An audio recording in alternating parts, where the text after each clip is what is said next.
सर्दियों में ज्यादा खाने वाली भुक्खड़ बहू की कहानी। रूही काफी मोटी थी, हमेशा ही वो खाती रहती थी। रूही की माँ रूही की शादी एक आदित्य नाम के लड़के से करवा देती है। आदित्य भी बिल्कुल ठीक नहीं था, उसे भी कभी कभी भूलने की बीमारी थी। रूही की शादी होती है और वो अपने ससुराल आती है। तभी रूही की सास माला बोलती है, माला बहू, अब ये तेरा ही घर है। तुझे कभी भी किसी भी चीज की जरूरत पड़े तो मुझसे बेझिझक होकर बोल दियो। ये मत सोचियो कि ये तेरा ससुराल है तो कैसे बोलेगी, ये अब तेरा ही घर है। रूही, जी माँ जी, मैं समझ गई आपकी बात। माला, बहुत अच्छी बात है, समझ गई तो चल अब मैं तुझे तेरे कमरे में छोड़ देती हूँ। रूही, माँ जी, वो मैं कह रही थी कि मुझे बहुत भूख लग रही है। अगर आप कुछ खाने को मेरे कमरे में भिजवा देती तो अच्छा रहता, और थोड़ा ज्यादा भिजवाना माँ जी। माला, लेकिन बहू, अभी तो कुछ बना ही नहीं है खाने के लिए, बनाना पड़ेगा। और शादी ब्याह में सभी बहुत ज्यादा थक गए हैं तो खाना कौन बनाएगा। अब इस समय तू कल सुबह खा लियो ना। रूही, नहीं माँ जी, मुझसे भूख बर्दाश्त नहीं होती है और शादी में मैंने कुछ भी खाया नहीं था। माँ बार बार बोली जा रही थी कि मैं ज्यादा ना खाऊं, मुझे दिक्कत हो जाएगी, इसीलिए खाया ही नहीं मैंने कुछ। माला, बहू, अब तू खुद बता कि क्या कर सकते हैं हम।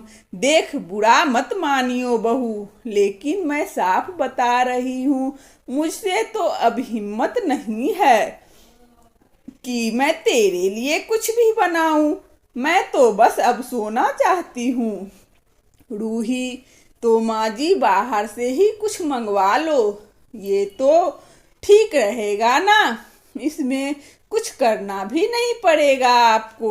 माला, हाँ ये तो बहुत सही है बहू, लेकिन इसमें भी एक दिक्कत है। वो क्या है ना बहू, मुझे ये फोन चलाना नहीं आता है, तो तुझे जो भी मंगवाना है अपने पति आदित्य से बोल, वो मंगवा लेगा।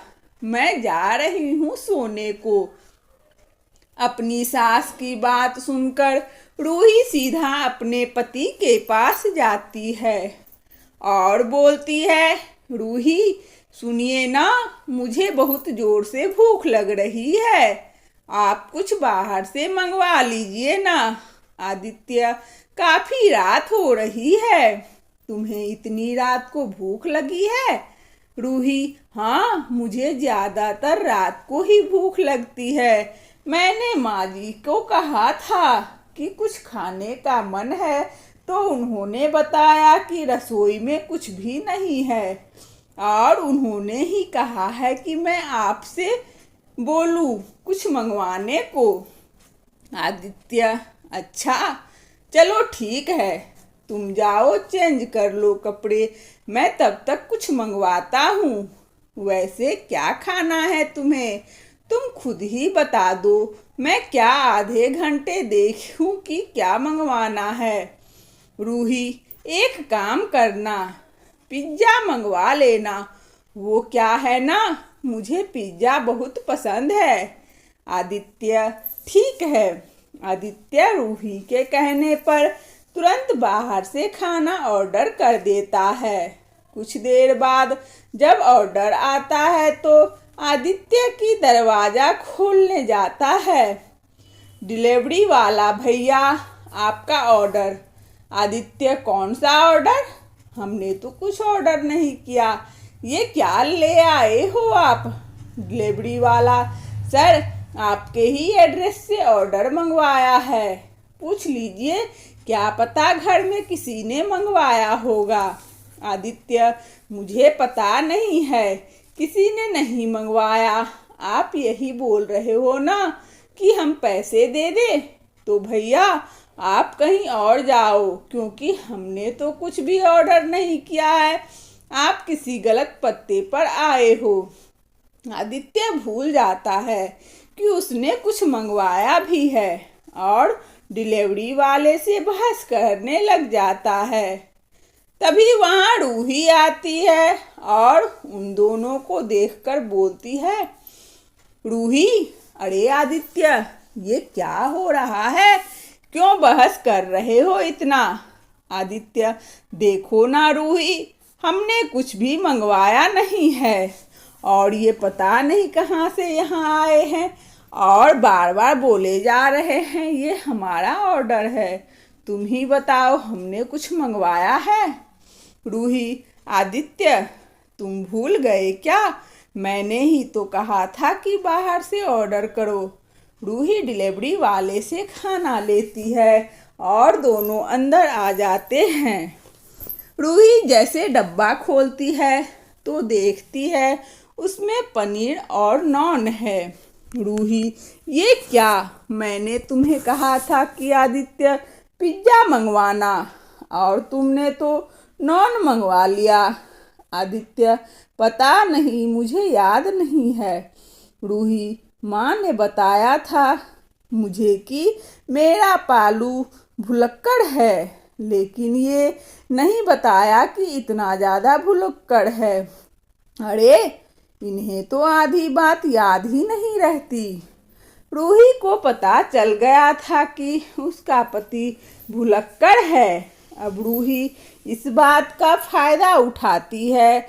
ऐसे ही कई दिनों बाद रूही अपने पति से कहती है, रूही, आदित्य, मैंने तुम्हें कब से कहा है कि मेरे लिए कुछ मंगवा लो खाने को। आदित्य, हाँ, तो मैं तुम्हारे कहने से लेकर तो आया था ना बर्गर। रूही, भूल गए तुम फिर से? आदित्य, कब लाए बर्गर? मैंने तो बर्गर देखा भी नहीं है घर में, कब लाया?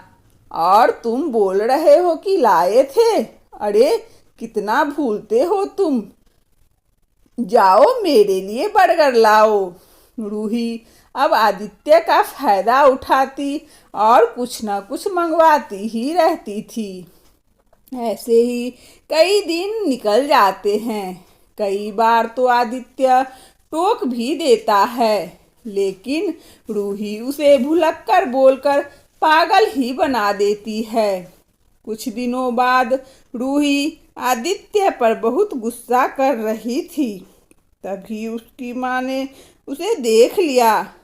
रूही, आदित्य, तुम्हारी भूलने की आदत हो गई है, इस वजह से खाना नहीं खा पा रही हूँ। मैं तुम्हें कुछ भी लाने को कह देती हूँ तो तुम हमेशा ही भूल जाते हो।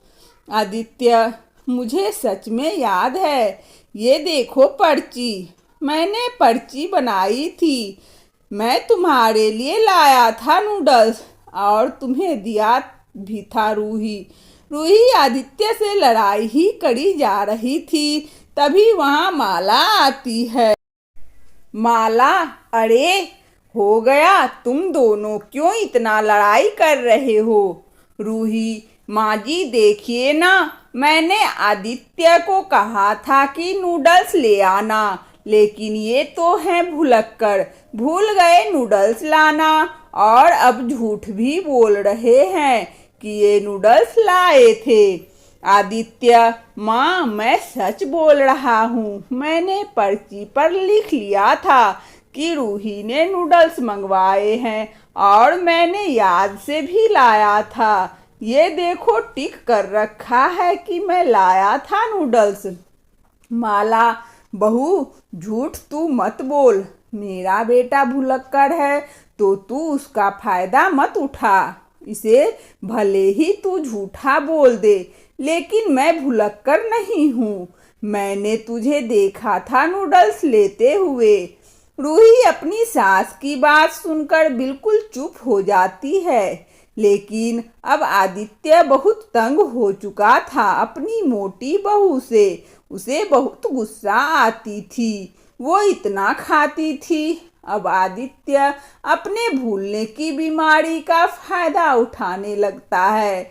ऐसे ही कई दिनों बाद आदित्य केरला लेकर जाता है और रूही को देता है।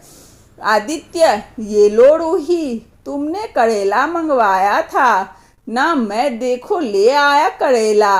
अब मत बोलना कि मैं भूल गया और जो तुमने मंगवाया था वो नहीं लाया हूँ। रूही, अरे मैंने करेला नहीं केक मंगवाया था।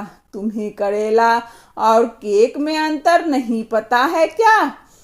आदित्य, रूही झूठ मत बोलो, मुझे अच्छे से याद है तुमने यही बोला था कि अब डाइट पर हो तुम, इसीलिए अब से तुम बहुत सेहतमंद खाना खाओगी, तभी तो मैं करेला लाया हूँ ना। रूही, नहीं आदित्य, मैंने सच में केक ही कहा था, तुम भूल गए हो फिर।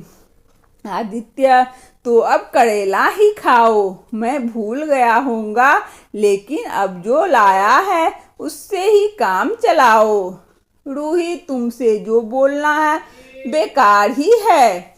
आदित्य, जब इतना ही बेकार है मुझसे कुछ भी बोलना तो मुझसे बोलते ही क्यों हो? कोई जबरदस्ती तो है नहीं, मत बोला करो ना कुछ भुलक्कड़ कहीं की। रूही, मैं भुक्खड़ हूँ तो तुम भी तो भुलक्कड़ हो, हमेशा भूलते ही रहते हो कुछ ना कुछ। मैं तुमसे ही बोलूँगी, अपनी आदत सुधार लो भूलने की, क्योंकि मैं तो सुधरने वाली नहीं हूँ। रूही बहुत परेशान हो रही थी, क्योंकि वो कुछ भी कहती आदित्य को लाने के लिए तो आदित्य उसका उल्टा ही लाता था। ऐसे ही कई दिन निकल जाते हैं और भुलक्कड़ पति की मोटी पत्नी की नोक झोंक चालू ही रहती है। कुछ दिनों बाद फिर आदित्य जानबूझकर गलत खाने की चीज ले आता है और भूलने का नाटक करने लगता है। रूही, तुम्हें बाकी सब तो याद रहता है, बस मेरे खाने की चीजें ही भूलने होती है। कोई दुश्मनी है क्या तुम्हारी मुझसे, जो इस तरह कुछ भी ले आते हो और मुझसे दुश्मनी निकाल रहे हो? आदित्य, अरे मैं वही लाता हूँ जो तुम बोलती हो, लेकिन फिर भी तुम्हें पता नहीं कौन सी दिक्कत है। अरे अपनी दिक्कत है तो खाना ही बंद कर दो ना, अब इतना खाती हो तो एडजस्ट भी कर लिया करो। दोनों का फिर से झगड़ा शुरू हो जाता है।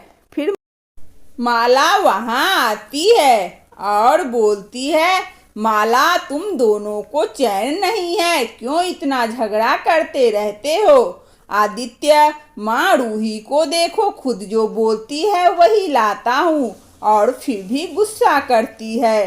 रूही माँ जी सब उल्टा पुल्टा लाते हैं, ये लिख के दो तो भी कुछ भी उठा लाते हैं। माला, तुम दोनों ही बहुत चालाक हो। आदित्य, मुझे सब पता है, तू ये सब जानकर करता है ताकि मेरी मोटी बीवी और मोटी ना हो। ये सब जानकर रूही भी यह जान जाती है ताकि उसे मेरे भुलक्कड़ होने की वजह से और खाना मिल पाए। दोनों अनजान मत बनो, मेरा ही जीना हराम करते रहते हो। आदित्य रूही हंसते हुए दोनों को ही सब समझ आता है। इसके बाद दोनों अब एक दूसरे की परेशानियों का फायदा नहीं उठाते, बल्कि एक दूसरे का साथ देते हैं। वंदना स्टोरी चैनल में इस कहानी को सुनने के लिए आप सभी श्रोताओं को बहुत बहुत धन्यवाद। यदि हमारा कहानी अच्छा लगा हो तो कृपया लाइक और सब्सक्राइब अवश्य करें, ताकि नोटिफिकेशन सबसे पहले आपको मिले। धन्यवाद।